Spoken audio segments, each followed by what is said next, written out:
학문을 부흥시키고 인재를 양성하라.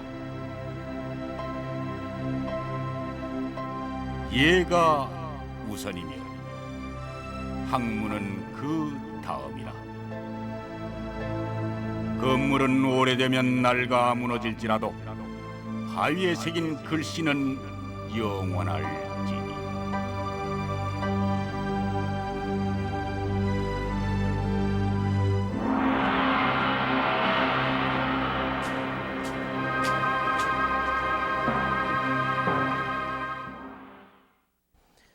종합생활기록부 내용을 입시에 반영한다. 자원봉사활동을 내신 성적에 넣는다. 어떻게 하면 입시위주의 교육에서 벗어나 인격 도야라는 교육의 근본 목표를 실현해 볼까 하는 고육지책들입니다. 그러나 이 같은 고민이 조선시대에도 있었다는 사실을 아십니까? 그리고 요원한 듯 느껴지는 전인교육, 열린교육이 실제 했었다는 사실을 아십니까? 오늘은 조선시대 열린교육의 장, 최초의 사립대학격인 서원의 참모습을 찾아봅니다. 우선 우리나라 최초의 서원인 백운동 서원이 어떻게 탄생했는지 살펴보겠습니다.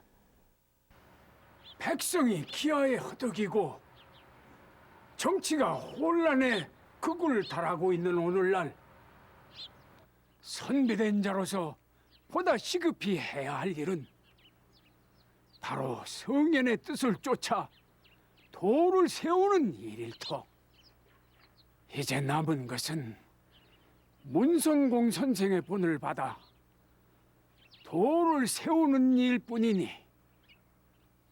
앞으로는 학문에 정진하여 백성들을 교화하고 인격을 수양하는데 온 힘을 다해야 하는 게야.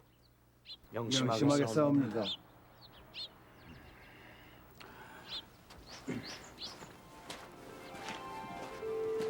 백운동 서원이 세워진 지 1년 후 백운동 서원에 처음으로 3명의 유생이 들어왔습니다. 우리나라 최초의 사립 고등교육기관인 서원이 완전히 제 모습을 갖추는 순간이었습니다. 그 학생들이 가장 먼저 한 일은 이고장 출신의 대유학자인 문성공 안향의 사당에 제사를 올리는 것이었습니다. 백운동 서원이 추구하는 가장 큰 교육의 목표가 선현의 뜻을 기리고 본받는 것이었기 때문입니다.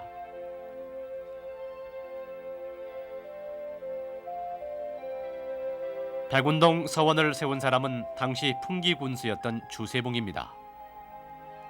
1541년 풍기군수로 부임한 주세봉은 당시 가장 시급한 일이 백성을 가르치는 일이라는 생각하에 지역 유지들로부터 쌀 500석을 기부받아 백운동 서원을 세웁니다.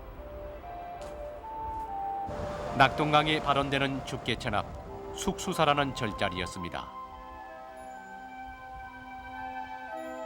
주세봉은 이구장 출신의 대학자인 문성공 안향이 어릴 때 공부하던 숙수사 자리에 안향의 사당을 짓고 중국에서 가장 유명한 백록동 서원을 본받은 서원이란 뜻으로 백운동 서원이라 이름을 했던 것입니다.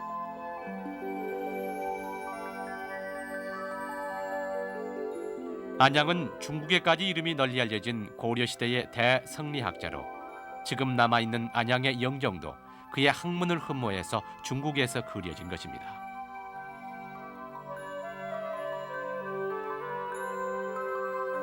주세봉은 삼강오륜의 윤리를 바로잡는 것은 백성을 교육하는 데서부터 시작해야 하고 그 교육은 반드시 성현을 모시는 데서부터 출발해야 한다고 생각했습니다. 백성을 가르치는 방법으로 안향을 모시고 유생들을 가르쳤던 최초의 사립대학 백운동 서원은 그렇게 경전 공부만이 아닌 선현의 인품과 학문을 본받는 것, 인격 도야를 중시하는 전인 교육의 장으로 설립됐던 것입니다.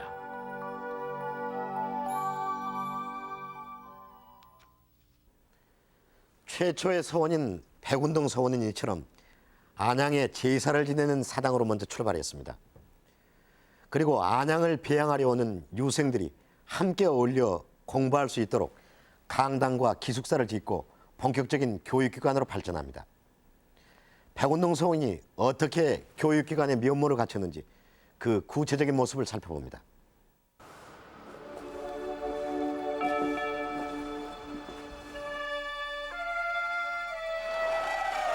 서원의 문을 들어서면 강당을 가운데 두고 왼쪽에는 안양의 사당이, 오른쪽에는 원생들의 기숙사가 있습니다.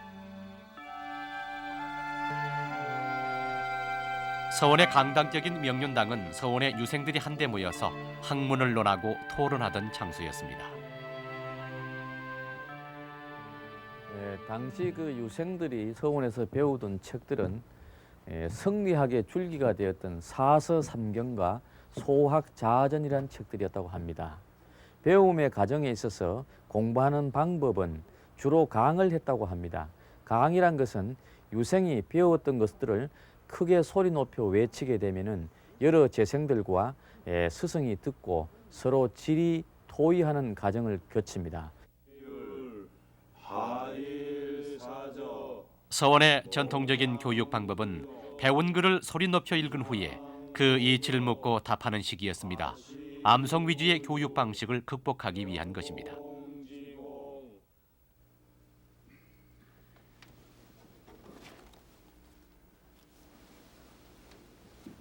그 평가 기준 역시 달랐습니다.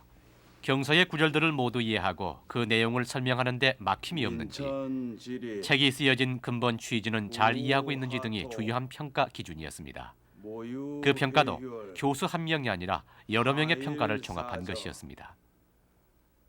저 하늘에 거칠고 사나운 우엽, 교수들은 원생의 이름이 적힌 성적표 위에 동그라미로 자신의 의견을 표시합니다.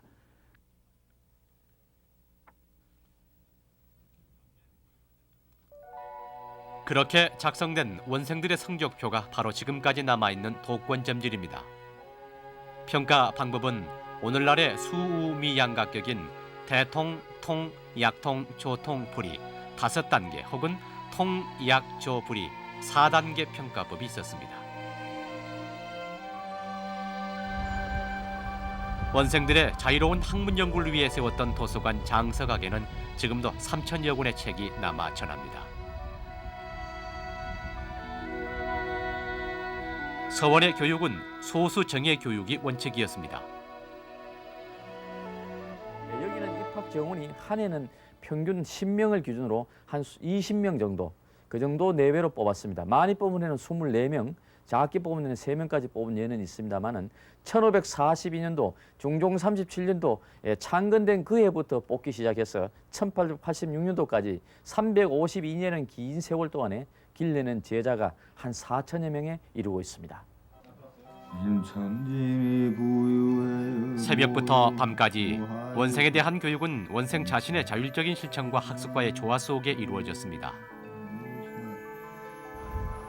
강당 뒤에는 원장과 교수가 기거했던 직방제와 일신제가 있습니다.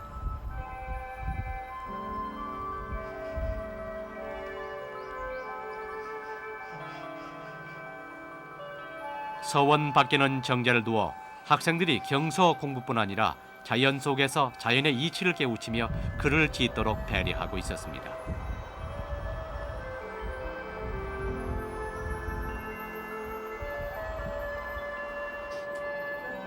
기숙사와 도서관, 선현의 뜻을 배우고 본받는 사당 등 서원은 유생들이 자기를 갈고 닦는 학문의 도장, 대학으로서의 모든 요건이 갖추어진 전인 교육의 장이었습니다. 대학자를 사표 삼아 자신을 갈고 닦는 곳. 서원은 이렇게 전인교육장으로 세워졌습니다.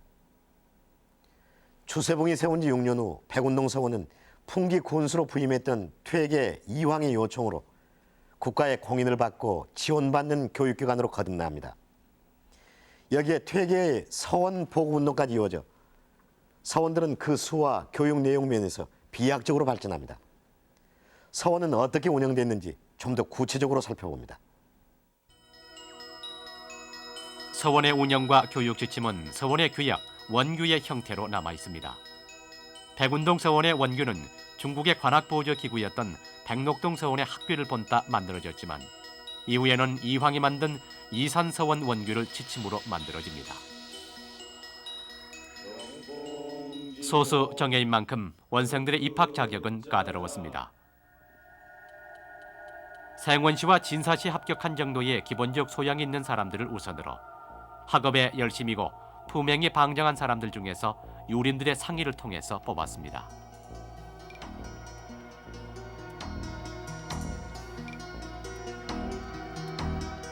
백운동 서원의 입학생들을 적어놓은 기록을 보면은 전국 각지에서 수준 높은 학생들이 들어왔음을 알 수 있습니다.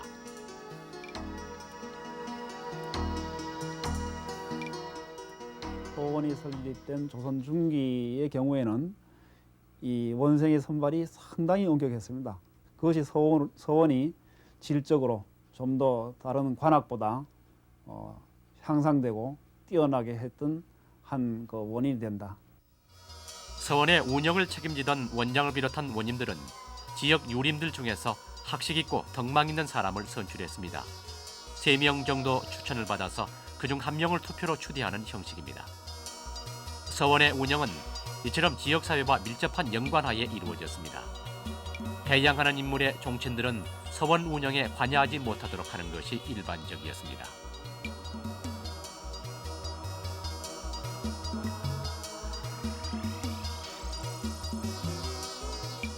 서원의 운영은 지역 유림들과 원생들과의 협의 속에 민주적으로 이루어졌습니다.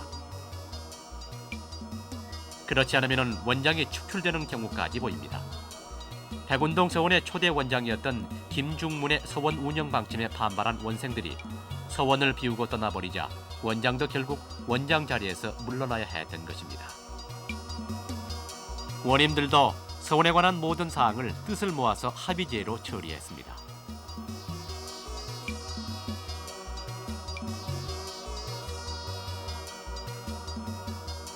서원이 지속적으로 운영되기 위해서는 재정적 기반이 마련돼야 했습니다. 그것은 주로 서원에 딸린 땅과 노비들이었습니다.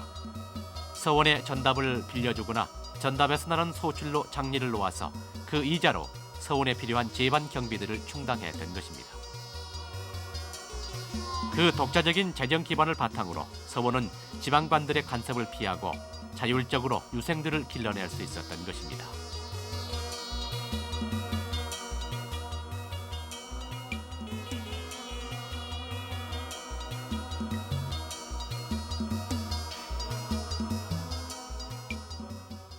백운동 서원에서만 4,000명, 조선조 말까지 서원수가 약 400개나 됐던 걸 생각하면 서원을 통해 배출된 인재가 얼마나 많았는지 쉬이 짐작할 수 있습니다.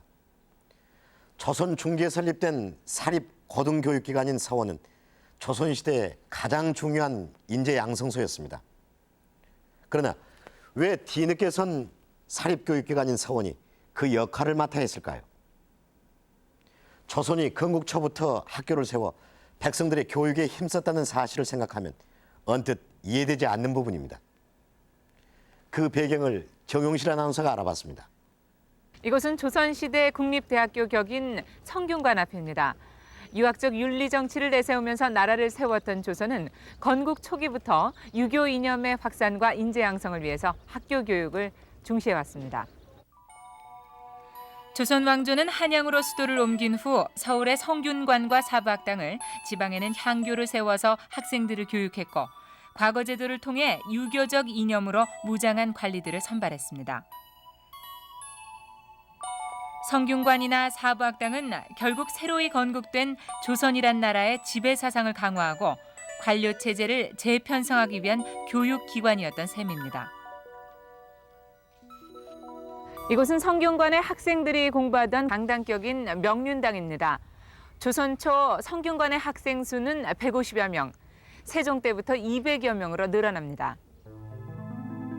성균관의 학생들에게는 과거 시험의 특전이 주어졌기 때문에 성균관에 들어오려는 학생은 많았습니다. 그러나 성균관에 입학하려면 생원시와 진사시를 통과했거나 지방 향시에 합격하는 등 까다로운 자격 조건을 갖춰야 했습니다. 성균관 학생들의 가장 큰 목표는 과거에 합격하는 것이었습니다.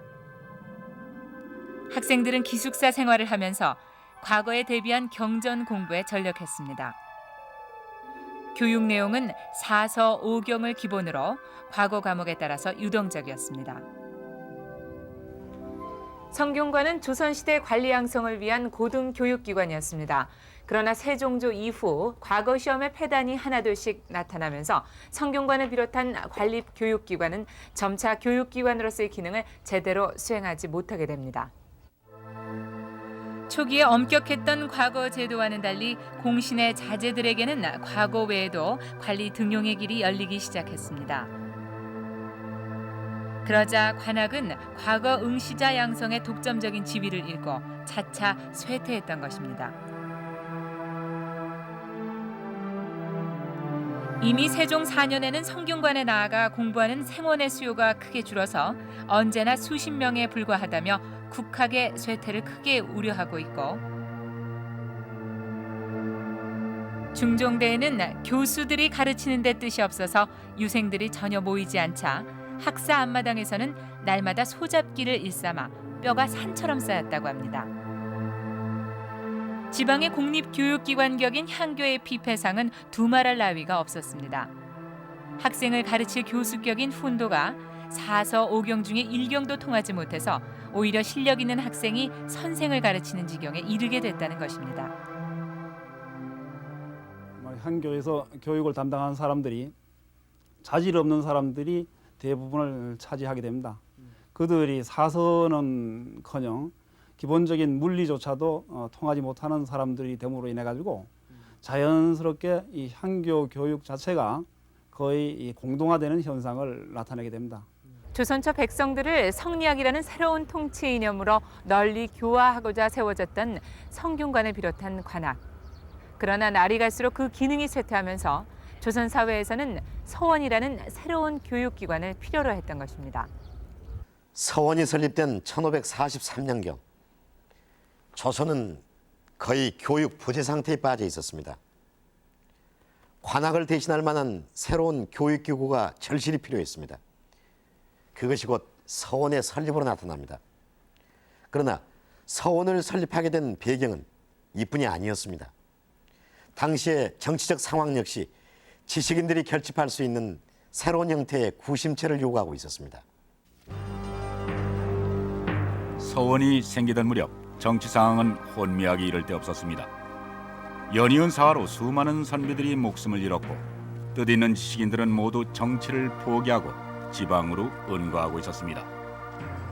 아울러 김일선의 사초도 모두 태워 없애라! 연산군대에 이르러서는 경서를 불사르고 학자들의 학문 연구를 금지시키는 등 유학에 대한 경시, 학문에 대한 탄압이 극에 달해 있었습니다. 학문 연구의 도장이던 성균관은 왕이 기생들과 어울려 노는 연회장으로 둔갑해버릴 정도였습니다. 뜻있는 사람들은 임금에게 언로를 열고 신하들의 말에 귀를 기울이라고 연이어 상소를 올렸지만 그로 인해 지식인들의 피해는 더 커졌습니다. 때론 타의에 의해 때론 정치의 염증을 느껴 사림들은 스스로 향촌으로 숨어들었습니다.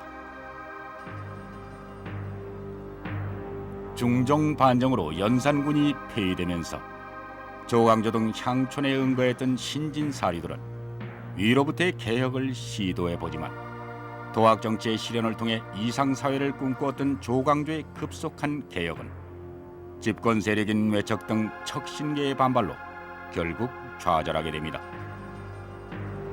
조광조가 결국 죽음에 이르고 위로부터의 개혁은 실패로 끝나고 맙니다. 조광조의 죽음 이후 사림들의 향촌행은 다시 이어졌습니다.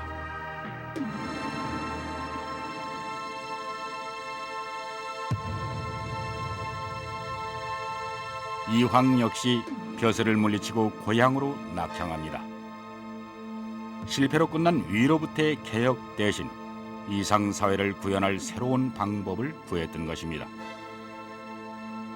낙향한 사림들은 자연을 벗삼아 학문을 연마하거나 친구들과 학문을 논하며 후학을 양성하고 생계를 유지하기 위해 서당을 열었습니다.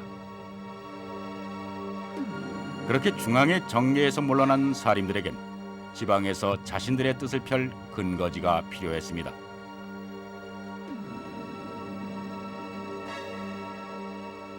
중종 연간에 이르면 유향소 복원운동이 일어나 지방살인들의 근거지라 할 유향소가 복원됩니다.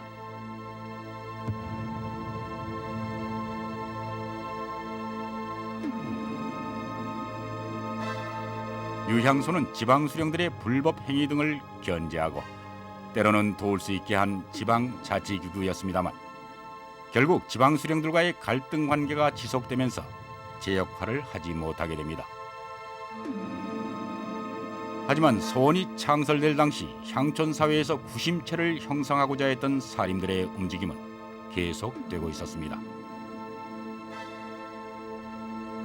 그러한 좋은 요순 때의 정치를 가져올 수 있다 이렇게 보는 두 가지 방법이 있었는데 조광조의 경우는 임금을 통한 도학 정치를 부르짖다가 실패를 했고 그렇기 때문에 이것을 거울 삼아서 퇴계의 경우는 살인들을 통해 가지고 백성을 교화시키는으로써 지치를 이룰 수 있다고 이렇게 보았습니다. 그런데 그러한 살림을 양성을 하고 살림을 교육하는 이런 장소로서 퇴계는 주자가 주장을 했던 그러한 서원의 제도를 우리나라에 도입하려고 했던 것이고 그렇기 때문에 이것을 널리 보급시키려고 했던 것이며 또 국가로부터 처음으로 세워졌던 백운동 서원에 대한 사역을 국가에 대해서 요구했던 그런 이유도 바로 여기에 있다고 볼 수가 있습니다. 관학교육의 문제점을 해결하면서 사림들이 집권 세력들의 의심을 받지 않고 결집할 수 있는 수단으로 서원만큼 좋은 도구는 없었습니다. 그렇다면 서원이 추구하던 열린 교육, 부패한 정치를 바로잡으려던 도학 정치는 어떤 것이었을까요? 그 운영 형태만 보면 관학인 성균관과 크게 달라 보이지 않습니다. 그러나 서원이 추구하는 교육 내용은 기존의 관학과는 아주 달랐습니다. 자넨 서원이 어떻게 세워진 곳인지 알고 있는가? 알고 있사옵니다. 어디 말 좀 해보시게. 서원이란 어진이를 높이고 도를 닦기 위해 세워진 곳이옵니다. 제대로 잘 알고 있구만. 무릇 서원이란 성현의 큰 뜻을 쫓아 자기 자신을 갈고 닦는 데서부터 학문을 시작하는 곳이지.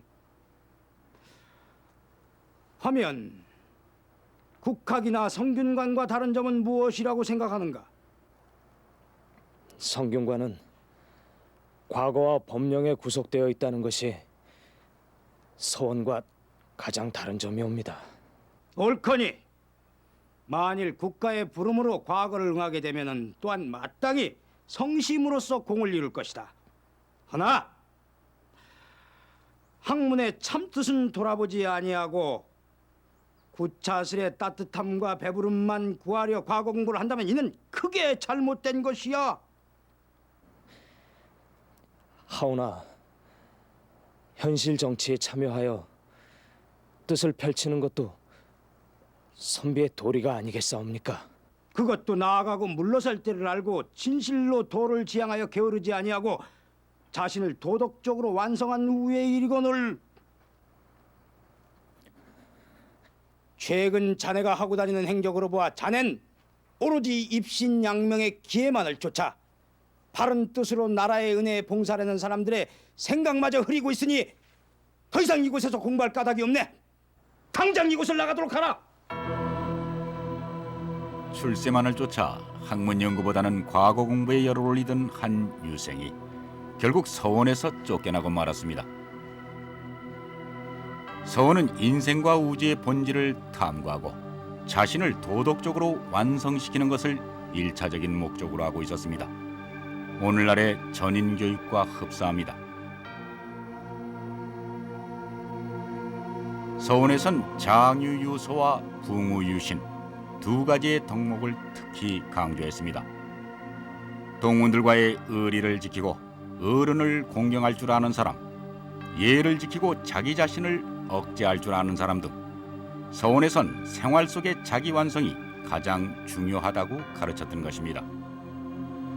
원생들에게 바람직한 인간상을 제시해 본받도록 하는 제향의식은 서원교육에 빼놓을 수 없는 중요한 한 부분이었습니다. 이와 같은 서원교육의 내용은 공부와 휴식, 놀이 등 장, 식, 유의 세 가지 요소로 일컬어졌습니다.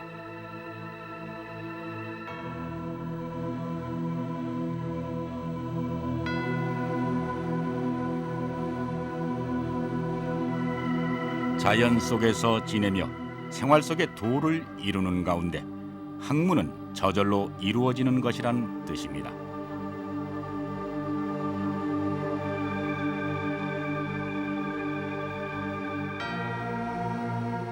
그래서 당시 이름난 서원들은 모두 한적한 산속, 자연경관이 뛰어난 곳에 세워졌습니다. 향교나 성균관과는 입지 자체에서 달랐던 것입니다. 서원의 위치와 주변 환경은 서원이 추구하는 교육 목표를 단적으로 드러내는 것이었습니다. 세속의 이를 쫓지 말고 자연의 이치를 깨달아 인격을 갈고 닦는 것. 위기지학의 교육이 곧 서원의 궁극적인 목표였던 것입니다. 오늘날 교육은 학교 안에서 이루어지는 이 수업행위, 교수행위 그 자체에다 비중을 크게 두고 그 외의 것을 부차적인 것에 두는 경향이 있는데, 서원에서는 인격 실현을 위한, 인격 교육을 위한 일체의 활동을 교육의 영역 속에 포괄해서 보고 있습니다. 사람과 사람 사이의 관계, 혹은 사람과 자연과의 관계, 이러한 것에서 요컨대 어떻게 하면 바른 인간이 될 수 있는가, 혹은 도덕적인 이 성취를 이룰 수 있는가를 탐구하는 좀 더 포괄적이고 종합적인 안목을 갖고 교육에 임했다. 서원의 교육 내용은 당시 지역사회에 신선한 파문을 일으켰습니다. 더구나 임금으로부터 사역을 받아 국가 공인기관으로서 경제적 지원까지 얻게 되자 서원을 중심으로 많은 사림들이 모여들기 시작합니다. 이는 서원을 통한 사림들의 학문적 교류가 크게 늘어나는 것을 의미했습니다. 서원은 사림들의 의견이 취합되고 공론화되는 기구로 조선의 학문적 수준을 크게 높이는 데 견인차고시를 합니다. 수양을 하는데도 방법이 있고 들고 나는 바른 길이 있을 것에 성현들의 학문도 그런 수양과 실천의 길을 찾고자 함이 아니던가. 나도 그 길을 쫓고 싶을 뿐이네. 내가 굳이 이와 기의 문제에 매달리는 것도 우주의 원리와 사람의 이치를 제대로 파악을 해서 사람의 착한 본성을 크게 일으킬 방법을 모색하려 하면서. 서원이 발전하면서 서원은 교육의 장이자 각 지역 사림들의 의견을 모으고 공론을 일으키는 곳으로 자리 잡습니다. 어떤 사안에 한 서원이 의견을 피력하면은 그 내용이 다른 여러 서원에 전달돼서 서원들끼리의 의견이 집약됩니다. 그 의사 전달 수단이 바로 통문이라고 하는 서원 간의 편지였습니다. 그 병산 서원에서 경상도 내에 있는 뭐 한 100여 개의 서원에다가 전부 다 연락을 보냅니다. 그런 연락을 보통 통문이라고 이렇게 말하는데, 그래서 그 통문을 보내서 우리들 의견이 이러니 여기에서 지지를 해달라. 그러면 거기에 대한 회답이 오게 됩니다. 그 회답을 받아서 그러면 아무 날 날짜를 정해가지고 우리가 어디서 집단적으로 모이자 이렇게 해가지고. 사림들은 서원들 간의 통문을 통해서 의견을 교환하고 사상을 토론했습니다. 이리하여 그들은 사상의 편견을 극복하고 조정에서도 무시 못할 영향력을 가진 공론을 만들어갔습니다. 이와 같은 공론의 형성은 조선족 학문의 발전에 커다란 기여를 했습니다. 유생들의 공론이 일어나는 부분은 반드시 성리학적 예법의 문제에 국한돼 있었습니다. 그리고 한 가지 사안에 대한 입장의 차이는 곧 학문적 입장의 차이에서 기인한 것이었습니다. 그 학문적 견해는 서원을 통해서 후학들에게 전해졌고 결국 하나의 학파로 발전하게 됩니다. 결국 서원을 기반으로 이루어진 학문적 연구와 학파의 형성은 조선시대 학문적 수준을 비약적으로 발전시킨 견인차였습니다. 이런 서원의 보고로 인해 가지고 우리나라의 유학 사상에 대한 연구가 크게 활성화되었고, 그 결과 주리파라든가 주기파와 같은 이런 그 학파의 발전을 보게 되는가 하면은 관혼 상제와 같은 그런 그 예절 관계에 대한 연구가 많이 이루어져서, 그 당시 예절 관계의 연구는 중국의 그것에 비유해도 결코 뒤떨어지지 않을 만큼 높은 수준을 가지고 있었던 것으로 이렇게 말해지고 있습니다. 이러한 학문적인 성과가 서원을 통해서 17세기경에 이루어졌다고 이렇게 볼 수가 있는 것이죠. 주세봉이 처음으로 백운동 서원을 설립한 1543년부터 숙종 때까지 서원이 왕성하게 교육 활동을 펼치던 100여 년간은 바로 조선 성리학의 전성기였습니다. 서원을 통해 수많은 인재들이 배출되고 각 학파 간의 학문적 논쟁이 깊어지면서 조선의 성리학은 당시 중국에 못지않은 새로운 성리학으로 발전합니다. 그러나 조선 후기로 넘어오면서 서원은 본래의 바람직한 모습을 잃어버린 채 오히려 사회의 골칫거리가 되어버립니다. 왜 그렇게 됐을까요? 어제 아랫마을 사는 김선비가 찾아왔었소이다. 아니, 그 집 안에서 왜요? 말인즉슨 그 자재를 우리 서원에 넣는 조건으로 땅을 내놓겠다는 거예요. 그래, 뭐라 하셨습니까? 두말할 것도 없이 그럴 수는 없다고 거절했습니다. 아니, 지금 우리 서울의 재정 상태가 어떤 줄 알고 그렇게 말씀을 하셨습니까? 물론 그렇긴 합니다만은 그 김씨 집안 자제라는 사람은 근동에서도 한량으로 소문난 사람이 아니오. 그 부친의 재산만을 믿고 공부는 뒷전이고 밥 먹고 하는 일이라는 것이 기생질밖에 더 있소이까? 그런 사람을 우리 서원에 들인다면은 우리 서원의 기강은 또 어떻게 되겠소이까? 하지만 우리 서원이 이씨 집안의 서원보다 초라해서야 되겠소이까? 당장 노비가 부족해 공부하는 유생들의 뒷바라지 하기가 벅찬 실정이 아닙니까? 그렇소이다. 김씨 집안의 재산이 적질 아니한데 그 집 자제가 우리 서원에 들어오게 되면 우리 서원의 살림살이는 걱정할 바가 없질 않겠소이까?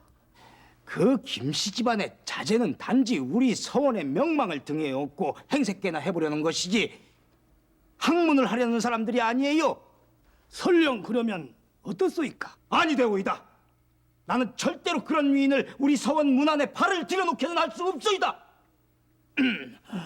호호, 그 원장은 왜 그리 그 고집을 세우시오? 네 좋고 매부 좋은 일 아닙니까? 당장 내일부터라도 그 자제가 나오도록 통기를 하세요들.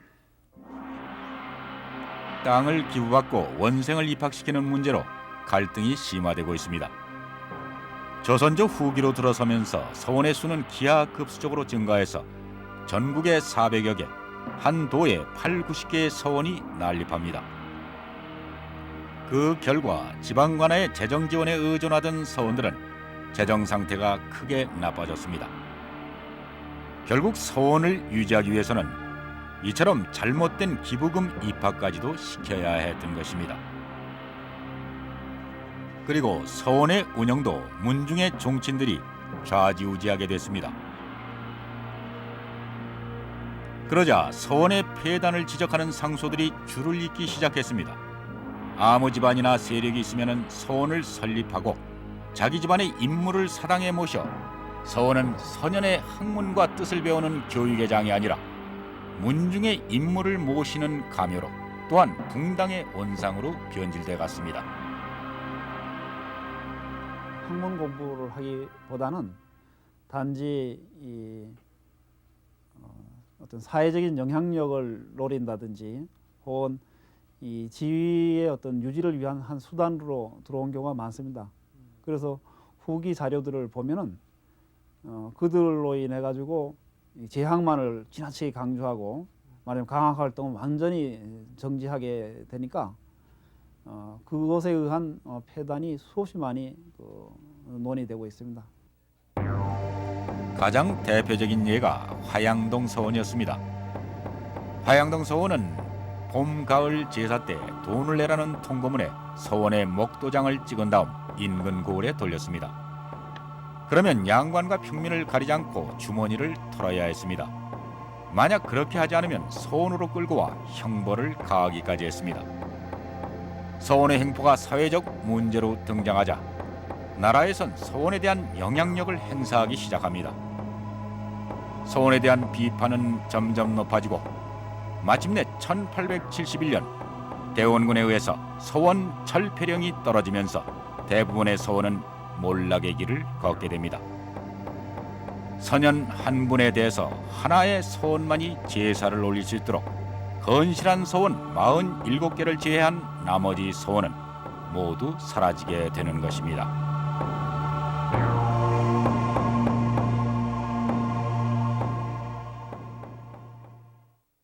서원 철폐령으로 대부분의 서원들이 몰락하면서 서원은 부정적인 모습으로 우리 기억에 각인됐습니다. 그러나 지금까지 살펴봤듯이 서원은 세계에 자랑할 만한 훌륭한 사립대학이요, 우리가 지금도 지향하고 있는 전인교육을 이미 실현한 교육의 장이었습니다. 그때 못지않게 교육 문제를 걱정하는 목소리가 높은 지금 서원의 전전은 새삼 커다란 의미로 다가옵니다. 오늘 역사출이 여기서 마칩니다.